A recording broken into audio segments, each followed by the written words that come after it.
I heard a rumor, I think from Michael Roslin, that there was something in here that MegaMycobalance it was beneficial potentially. Yeah, I mean, if you look up the benefits of propolis in all of this, Okay.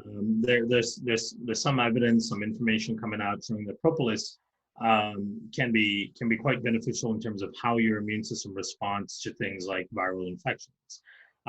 We love propolis from day one. It was one of my ingredients that I really appreciated and thought was very underutilized in nutrition and functional medicine in general.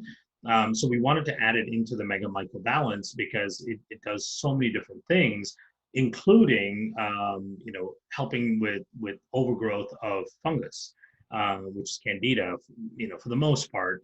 And not only will it do that, then there's an immune modulatory aspect to it as well, because these overgrowth of Candida can really drive that inflammatory portion of the immune system. So remember that then tips the balance this way, right? So not only do we want to bring the Candida down, but we want to start tipping the balance back towards the adaptive immune response.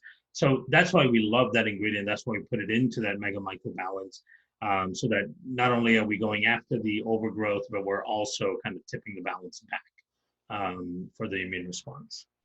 Yeah, I read about Candida somewhere where I was looking it up. Yeah, it has that connection. So if you already know you have Candida, like me, I still have systemic. I need to take this all the time, and I don't know why I don't. Yeah, it's just that being religious about it, that's the hard part. I struggle with that myself. But if you took that, for example, for like 6 weeks straight and never missed a dose, you'd probably be free of that problem for the long haul.